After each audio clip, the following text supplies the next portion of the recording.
Okay, ಅದನ್ನ CM ಅವ್ರು ಕೇಳ್ಬೇಕು. ಯಾಕೆ ಮಾಡೋದು ಅಧಿಕಾರ ಬಿಡೋದು ಅವ್ರಿಗಿದೆ, ನಮಗತ್ಯ ಅಧಿಕಾರ ಇಲ್ಲವೇ ಇಲ್ಲ.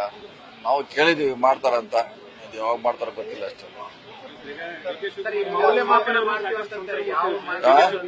ಯಾವ್ದೇ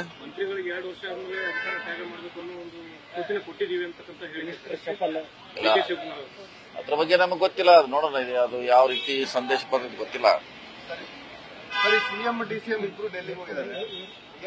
ಹೌದು, ಏನಂದ್ರೆ ಕೆಲಸ ಇದ್ರೆ ಅವರು ಒಬ್ರು ರಾಜ್ಯದ ಮುಖ್ಯಮಂತ್ರಿ, ಒಬ್ರು ಉಪಮುಖ್ಯಮಂತ್ರಿ, ಅವ್ರದೇ ಅಂತ ದೊಡ್ಡ ಖಾತೆಗಳಿದೆ. ಸಂಬಂಧಪಟ್ಟಂತ ಮಂತ್ರಿಗಳನ್ನ ಭೇಟಿ ಆಗ್ಬೇಕು ಅಥವಾ ನಮ್ಮ ವರಿಷ್ಠರು ಭೇಟಿ ಆಗ್ಬೇಕು. ಏನ್ ಇದ್ದಿರ್ಬೇಕು, ಏನಾರ ಕಾರ್ಯಕ್ರಮ ಕೆಲಸ ಇರ್ಬೋದು. ನೋಡಿ, ನೀವು ಅವ್ರನ್ನೇ ಕೇಳ್ಬೇಕು. ಪಟ್ಟಿ ಹಿಡ್ಕೊಂಡು ಹೋಗ್ಯಾರೋ, ಹಂಗ ಹೋಗ್ಯಾರೋ, ಹೆಂಗ ಹೋಗ್ಯಾರ, ನಮಗೇನು ಗೊತ್ತಾಗುತ್ತೆ. ಹೇಳಿ, ಅವ್ರು ಹೋಗಿದಾರ, ಈಗ ಯಾಕೆ ಹೋಗಿದಾರೋ, ಎದಕ್ ಹೋಗ್ಯಾರ ಅಂತ ನೀವು ಅವ್ರನ್ನ ಪ್ರಶ್ನೆ ಮಾಡಿದ್ರೆ ಏನೋ ಅಲ್ಲಿ ಉತ್ತರ ಸಿಗಬಹುದು. ಸರ್, ಕೆಪಿಸಿಸಿ ಅಧ್ಯಕ್ಷ ಬದಲಾವಣೆ ಚರ್ಚೆ ಬರ್ತಾ ಇತ್ತು.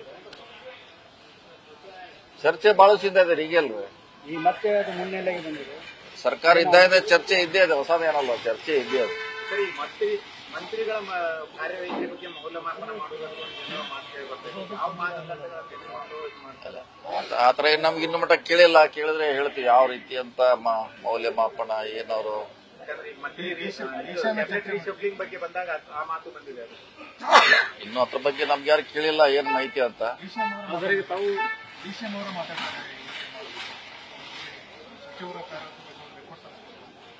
ಕೇಳಿಲ್ಲ, ಕೇಳಿದ್ರೆ ಕೊಡ್ತಾರೆ. ಅವರು ಸಂಬಂಧಪಟ್ಟ ಯಾರಿಂದ ಕೇಳಿದ್ರೆ ಗೊತ್ತಿಲ್ಲ. ಯಾರ ಜಿಲ್ಲಾಧ್ಯಕ್ಷ ಕೊಡಬೇಕಾ ಅಥವಾ ಯಾರು ಸಂಬಂಧಪಟ್ಟವ್ರು ಕೊಡಬೇಕಾ ಗೊತ್ತಿಲ್ಲ.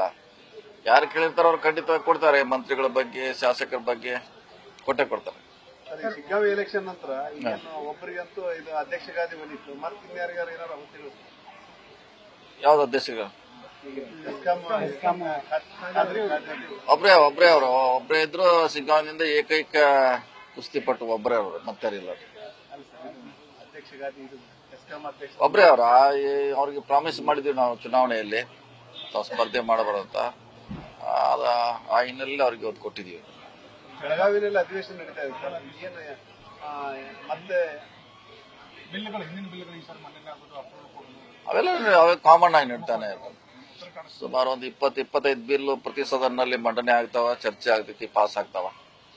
ಸೊ ಅದು ಕಾಮನ್ ಆಗಿರುವಂತದ್ದು. ಆ ಇಲಾಖೆಗೆ ಆಯಾ ಸಮಯಕ್ಕೆ ತಕ್ಕಂತೆ ಕಾನೂನಲ್ಲಿ ಬದಲಾವಣೆ ಮಾಡ್ತಾರೆ. ಸೊ ಅದು ಅಧಿವೇಶನದಾಗ ಪಾಸ್ ಮಾಡಬೇಕಾಗತ್ತೆ, ಸಹಮತಿ ಪಡಿಬೇಕಾಗತ್ತೆ, ಮಾಡ್ತಾರಷ್ಟೇ. ನೋಡಿ, ಅದು ಮಾಡ್ತಾರೆ. ಅದಕ್ಕೆ ಏನ್ ಮಾತು ಕೊಡೋದು ಅವಶ್ಯಕತೆ ಇಲ್ಲ. 500-1000 ಜನ ಕೂಡ್ತಾರೆ.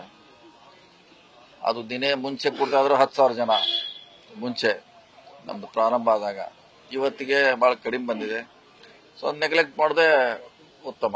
ಸರ್, ಪಂಚಮಸಾಲಿ ಅವರು 2A ಮೀಸಲಾತಿಗೆ ಮತ್ತೆ ಹೋರಾಟ ಸ್ಟಾರ್ಟ್ ಮಾಡೇ ಮಾಡ್ತಾರೆ. ಅವ್ರ ಹಕ್ಕು ಪಡಿಲಿಕ್ಕೆ ಮಾಡೇ ಮಾಡ್ತಾರೆ. ಏನಾದ್ರು ನೋಡೋಣ, ಅದ್ರ ಬಗ್ಗೆ ಚರ್ಚೆ ಮಾಡ್ತಿದ್ವಿ. ಈಗಾಗಲೇ ಸಿಎಂ ಅವರು ಒಂದ್ಸರಿ ಬೆಂಗಳೂರಲ್ಲಿ ಚರ್ಚೆ ಮಾಡಿದ್ದಾರೆ. ಮತ್ತೆ ಬೆಳಗಾವಿಯಲ್ಲಿ ಬಂದ್ರೆ ಮತ್ತೆ ಅವರಿಗೆ ಸಿಎಂ ಅವರು ಚರ್ಚೆ ಮಾಡ್ತಾರೆ. ಸರ್ಕಾರದಿಂದ ಏನ್ ಮಾಡ್ಲಿಕ್ಕೆ ಸಾಧ್ಯ ಮಾಡುವಂತ ಪ್ರಯತ್ನ ನಾವು ಮಾಡ್ತೀವಿ, ಸಿಎಂ ಅವರು ಮಾಡ್ತಾರೆ.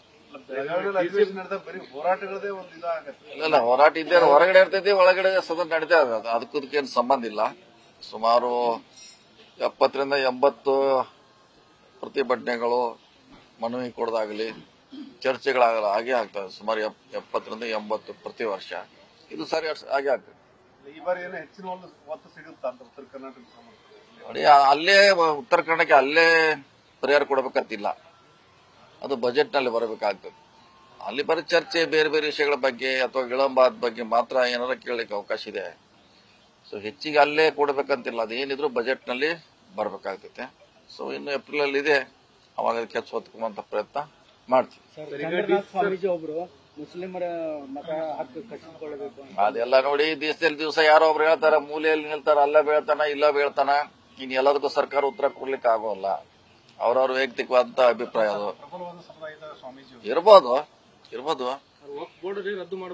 ಹೇಳ್ತಾರೆ, ಎಲ್ಲರೂ ಹೇಳ್ತಾರೆ ರದ್ದು ಮಾಡ್ತಾ ಅಂತ ಹೇಳ್ತಾರೆ. ಎಲ್ಲ ತಮ್ಮ ಬೇಕಾದಂತ ವಿಚಾರಗಳನ್ನ ಹೇಳ್ತಾರ. ಅದು ವೈಯಕ್ತಿಕ ಅಭಿಪ್ರಾಯ. ಇನ್ನದನ್ನು ಇಡೀ ರಾಜ್ಯದ ಅಭಿಪ್ರಾಯ ಅಲ್ಲ. ಹೀಗಾಗಿ ಸರ್ಕಾರ ಪ್ರತಿಯೊಂದಕ್ಕೂ ಉತ್ತರ ಕೊಡೋದು ಅವಶ್ಯಕತೆ ಇಲ್ಲ. ಅದ್ರ ಬಗ್ಗೆ ಇಲ್ಲ ಯಾವ್ದು ಡಿಸಿಎಂ ಇಲ್ಲ. ನ್ಯೂಸ್ ಫಸ್ಟ್ ನಿರ್ಭೀತಿಯಿಂದ ನಿಮ್ಮ ಪರವಾಗಿ.